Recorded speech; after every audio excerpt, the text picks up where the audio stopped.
Jadi di sini penting untuk diketahui. Makanya kalau ada yang melamar jangan langsung diiyakan. Tapi kalaupun kita sudah lihat baik, tidak usah ragu. Jangan bilang mungkin nanti datang yang lebih baik. Sudah nggak usah. Itu terlalu lama itu.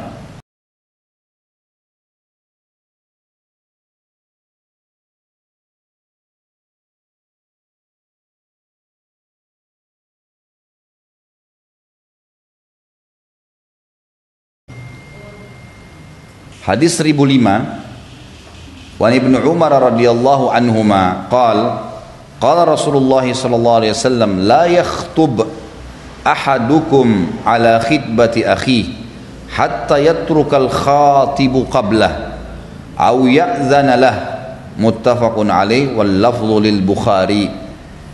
Ini hati-hati ya.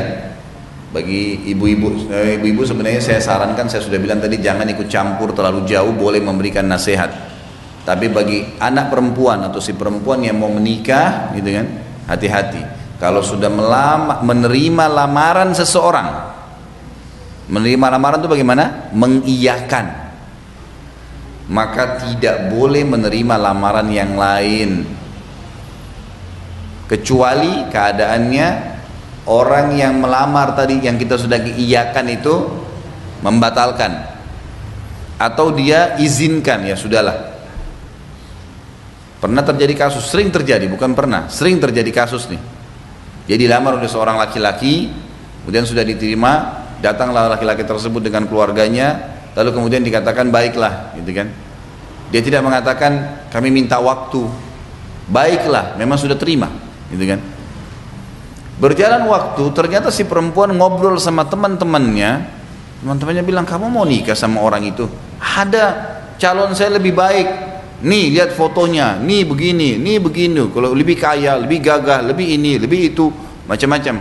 Lalu dia tertarik, dia mau terima orang yang kedua. Sebelum membatalkan yang pertama nggak boleh. Dan di sini pembatalannya adalah disampaikan kepada pelamar pertama kalau ini dibatalin, gitu kan? Atau dia mengizinkannya. Ini makna hadis yang akan kita sebutkan. 1005 berbunyi dari Ibnu Umar radhiyallahu anhuma bahwa Rasulullah sallallahu alaihi wasallam bersabda, janganlah seseorang di antara kamu melamar seseorang yang sedang dilamar saudaranya hingga pelamar pertama meninggalkan, membatalkan atau mengizinkannya. Jadi si perempuan ini harus berusaha menyampaikan kepada si pelamar pertama, tolonglah saya nggak bisa jalanin. Memang dia harus membatalkan dengan cara itu, karena syaratnya diizinkan oleh dia. Baiklah kalau gitu nggak apa-apa. Nah makanya nggak boleh sembarangan main terima. Wajar tuh kalau ada orang lagi dilamar anaknya, kami pertimbangkan dulu, itu benar itu. Jangan langsung iyakan, karena mengiyakan ada hukum syar'inya. Apalagi ada orang sudah menentukan hari, bulan, segala. Ada kasus salah satu orang yang saya tahu di bawah binaan saya gitu kan. Itu dia dilamar oleh seorang laki-laki, dua-duanya bagus, baik, tidak ada masalah. Tapi subhanallah, perempuan ini sudah pengen menikah, laki-laki juga pengen nikah. Temu orang tuanya masih awam, belum ikut pengajian, nggak ngerti apa-apa. Lalu mereka minta menikah, kalau nggak salah 2 bulan lalu ya pernikahan itu. Kata orang tuanya, sebentar kita mau datangkan dulu orang yang tidak pintar nih. Ya, jangan bilang orang pintar, salah. Karena mereka pakai hukum-hukum syaitan. Panggil, tentukan tanggal, oh nggak cocok ini. Bulan ini nggak bisa, nanti panas kalau menikah. Apalah, rekayasa macam-macam. Sahabat itu kalau mau menikah, ibu sekalian tahu sahabat itu kalau tahu, ini ada mujahid nih, sahabat meninggal, istrinya ada. Mereka lewat depan rumahnya si perempuan sambil berkata apa? Wahai Ummu Fulan, kalau dia punya anak, misalnya Abdillah namanya, wahai Ummu Abdillah, kalau selesai masa iddamu beritahukan kepada kami. Artinya isyarat, kalau kamu selesai masa iddah, kamu mau nikah, saya siap melamar. Nanti kalau sudah selesai masa iddahnya, dia kirim seseorang mengatakan kepada laki-laki tersebut bahwasanya masa iddahnya Ummu Fulan sudah selesai. Dia nggak bilang datang lamar saya, enggak. Masa iddahnya sudah selesai, berarti dia mau kalau mau dilamar, gitu kan? Sampai begitu. Dan mereka menikah langsung, melamar menikah pada saat itu. Enggak pakai macam-macam acaranya. Ini harus tanggalnya, harinya, tempatnya, beragam macam hal, gitu kan. Lagian kalau juga gedung belum bisa, akad nikahkan dulu, nggak apa-apa, gitu kan. Akad nikah dulu, nanti mau dibuat acaranya 2 bulan lagi, tempat kosong, nggak apa-apa. Jangan kesian ditunda pernikahannya dia. Ini kadang-kadang karena umur kita sudah berumur, kita anggap syahwat kita sama dengan anak-anak muda ini, nggak bisa. Dia membutuhkan itu, gitu kan. Jadi nggak boleh sampai terjadi hal-hal yang bisa melanggar syar'i. Jadi di sini penting untuk diketahui. Makanya kalau ada yang melamar jangan langsung diiyakan. Tapi kalaupun kita sudah lihat baik, tidak usah ragu. Jangan bilang mungkin nanti datang yang lebih baik. Sudah nggak usah. Itu terlalu lama itu.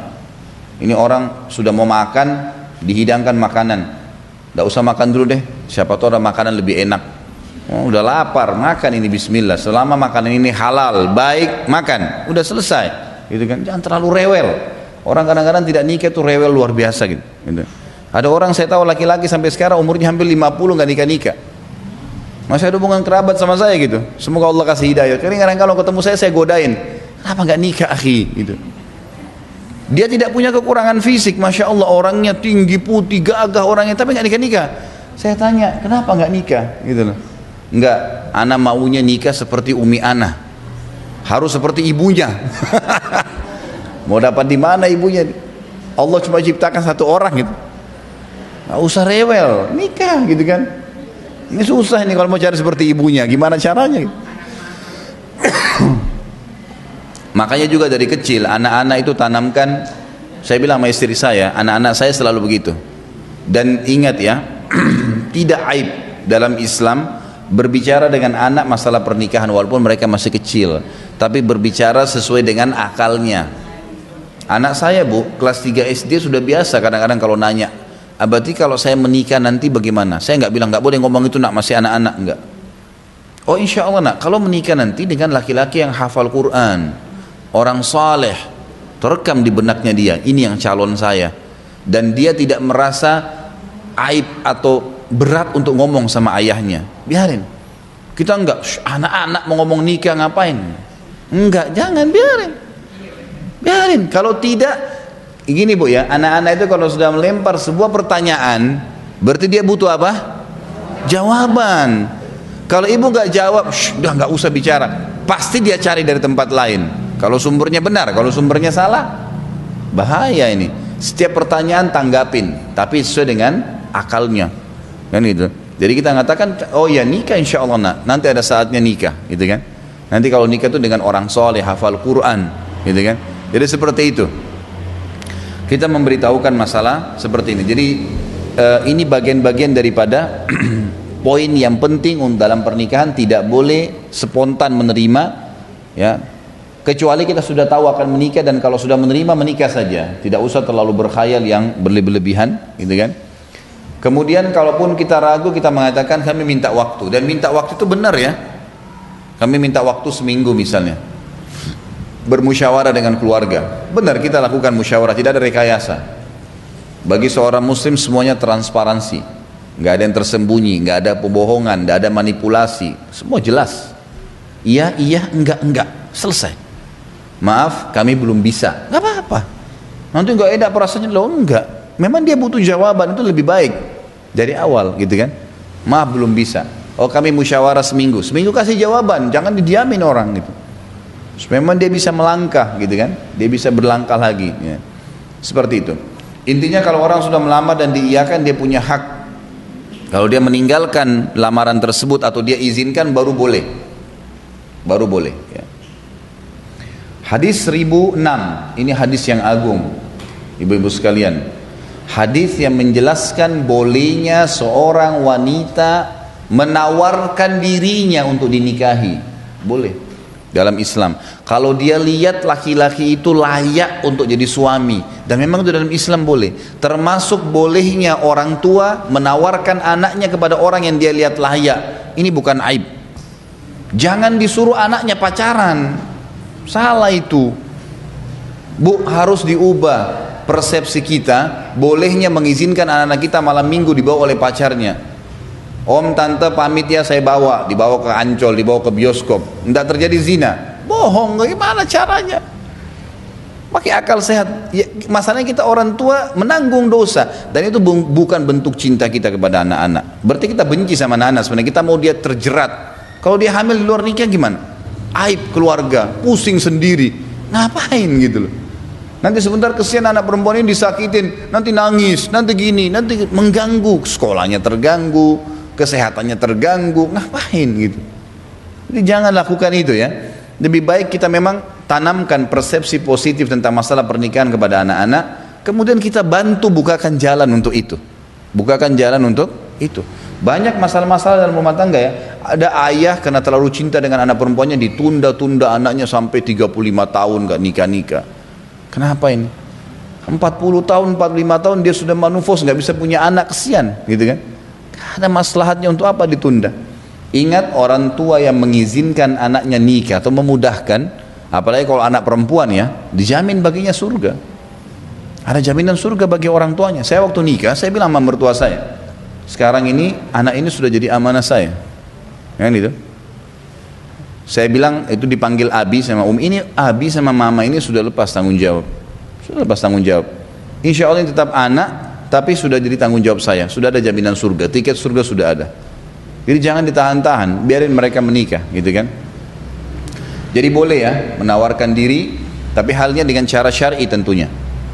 Nanti kita lihat bagaimana seorang sahabiat Nabi datang kepada Nabi SAW menawarkan dirinya. Dan Nabi SAW melihat ke dia. Hukumnya tentang masalah melihat, gitu kan. Boleh juga orang tua yang menawarkan. Boleh juga orang tua yang menawarkan. Terima kasih sudah menonton. Jangan lupa bagikan video ini, karena barang siapa yang menunjuki kepada kebaikan, maka dia akan mendapatkan pahala seperti orang yang mengerjakannya.